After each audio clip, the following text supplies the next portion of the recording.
No food. Mom collapsed, came the urgent message from my daughter, Lily. Since my divorce a year ago, my 7-year-old Lily had been living with my ex-wife, Susan. Today, Lily called to tell me that Susan had become dangerously thin and had been hospitalized. Lily, what's happening? I send $2,000 every month. Why?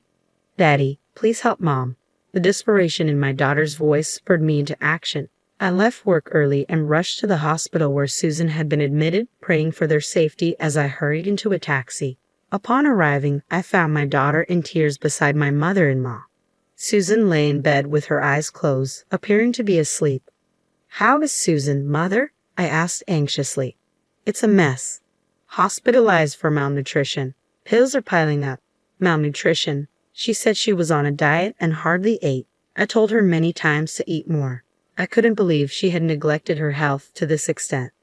Daddy, will Mom be okay?" Lily's voice trembled with worry. "Yes, sweetheart, she'll be fine. She just needs to rest in the hospital, and soon everything will be back to normal." "Really?" Lily clung to me, her tears quieting as she took comfort in my reassurance. A faint smile appeared on her face, but as I held her, I noticed something unsettling. "Has Lily lost weight too?" I wondered. "That's normal for kids during growth spurts," my mother-in-law said, trying to ease my concern. "Is that so?" I deeply regretted how ignorant I had been of the well-being of Susan and my daughter. Reflecting on our past, I realized I was the cause of our divorce.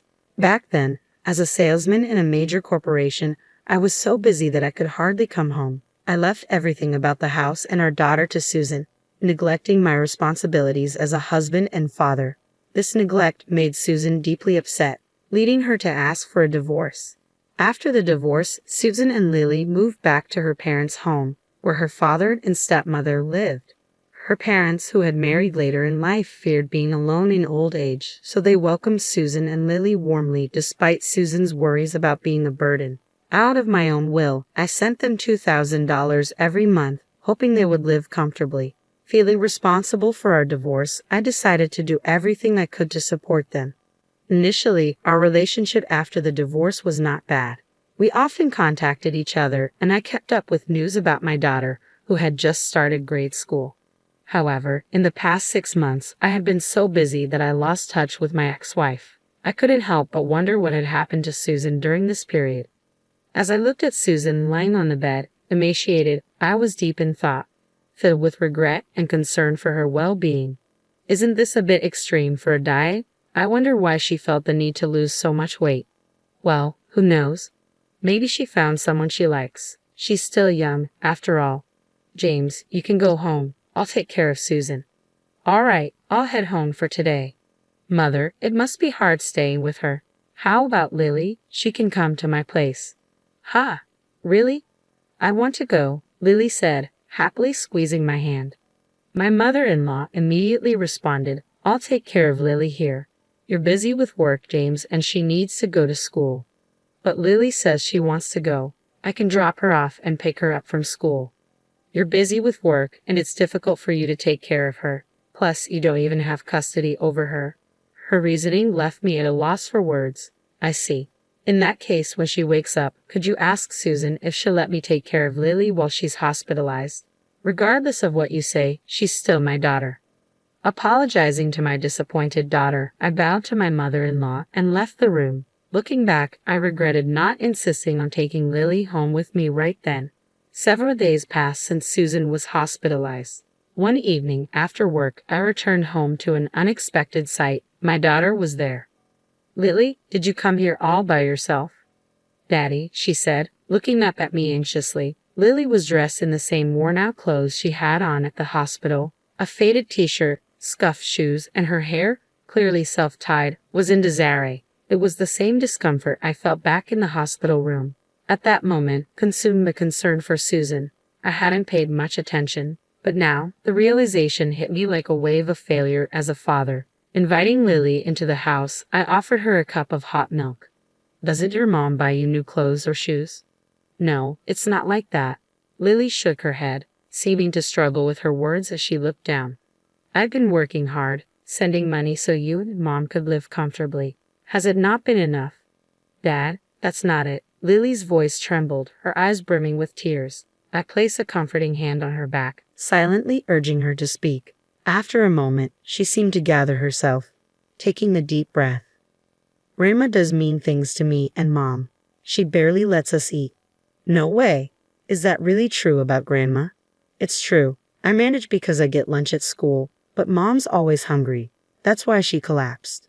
And Grandma goes out every night, and when she comes back in the morning, she always badmouths me and Mom. Since we moved in with Grandma, Mom has been treated like a servant every day. Lily's words, punctuated by tears and frustration, hit me like a ton of bricks. Could Susan's malnutrition be caused by her own mother? How could this happen? If I had stayed in contact, maybe I could have prevented this. Feeling a mix of frustration and helplessness, I bit my lip only to feel a small, warm hand gently touch mine. Dad, don't cry. My heart clenched as Lily bravely smiled at me, holding back her own tears. With her encouragement, I resolved to help my ex-wife and daughter. About a week later, I received a call from the hospital about Susan's scheduled discharge. Normally, the in-laws would have been the first to be informed, but I had made arrangements with the hospital to prevent that. I had become suspicious of my mother-in-law, noticing how she always obstructed my visits with Susan and limited our communication. Her incessant calls, even when Lily was staying with me, coupled with Lily's troubling stories, convinced me that something was amiss. So, I decided to take Susan directly to my house on the day of her discharge without informing my mother-in-law. When Lily and I arrived at the hospital, there was Susan, thinner, yet with a much healthier complexion than when she was admitted. "Thank you for coming to get me. I'm sorry for the trouble." Hearing Susan's voice properly after so long quickened my heartbeat. I was immensely relieved she was alive. Just as I breathed a sigh of relief, Lily rushed to hug her mother. "Mom, I'm so glad you're okay now." "Lily, I'm sorry for worrying you." Their emotional reunion brought a lump to my throat, but I knew we couldn't linger for my mother-in-law to arrive. Hastily, I ushered them into the car and drove home. "It feels nostalgic," Susan said, relieved, as we arrived at the house we once shared. Waiting for the right moment when she seemed calm, I broached the subject. "Actually, Lily told me something." As I asked Susan about the truth of Lily's words, her eyes widened and she awkwardly averted her gaze.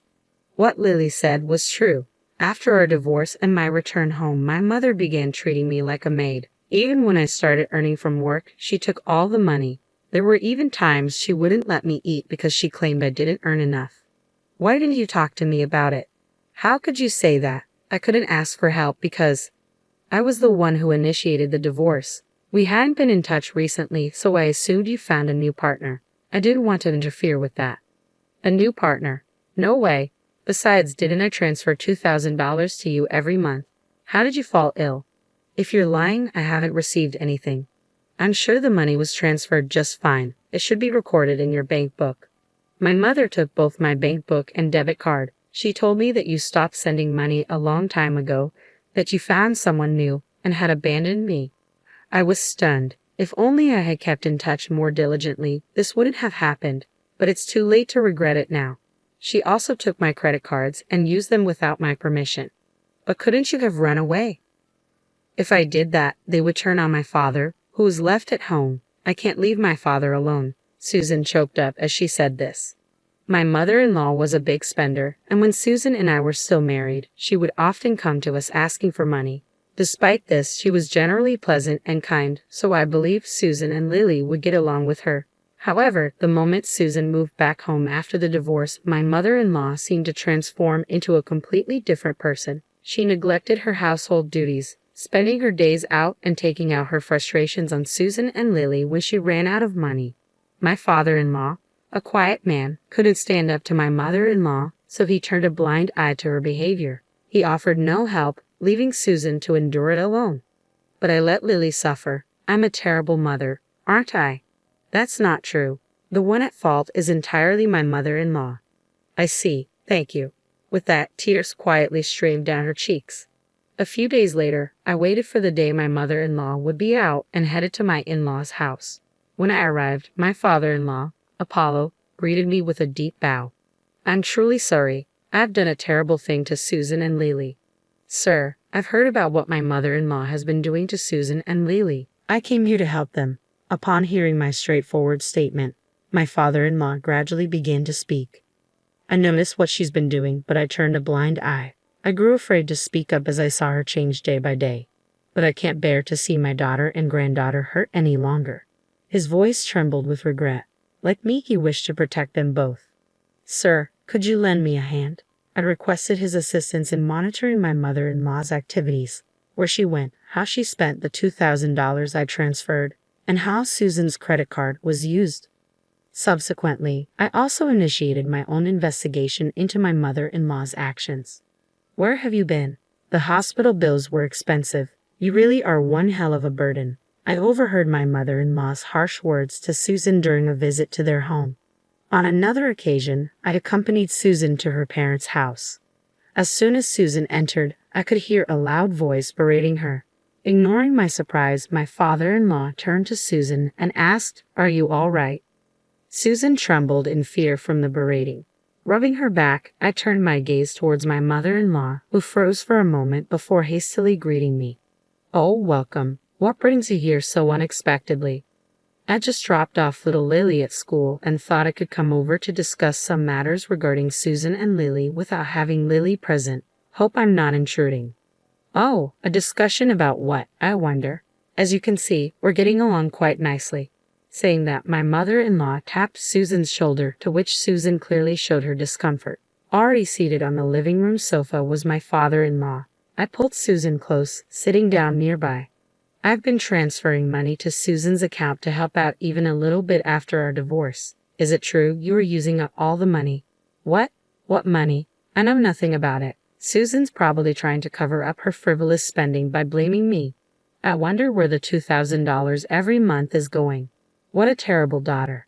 As expected, my mother-in-law feigned ignorance, attempting to shift the blame onto my ex-wife. She likely thought she could evade responsibility, but I exchanged a glance with my father-in-law, who quietly nodded. The moment for retribution had arrived. "That's odd. You mentioned that $2,000 every month, but you told Susan that I stopped sending money and had abandoned her and our daughter, right?" My mother-in-law started trembling as I uttered those words. "That's what I heard from Susan. I didn't have control of my bank books or cards. You took them all. I couldn't possibly know about it. Besides, you've been using my credit card too, haven't you?" "I've received the receipts."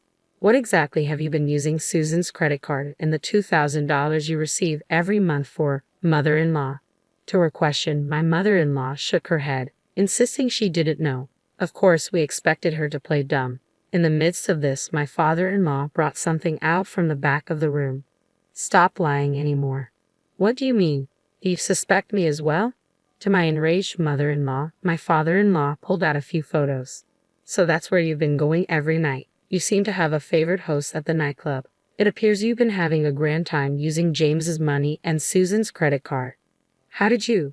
My father-in-law and I looked into everything. Although we only had to follow you around since you were so careless, we figured out everything without much deep investigation. What's wrong with using my daughter's money? I should be allowed that much. Furthermore, it seems that wasn't enough money for you. You've been tricking money out of widowed men like my father, almost akin to marriage fraud, haven't you? Shut up. It's the victim's fault for being fooled. As we presented the evidence, my mother-in-law brazenly shrugged it off.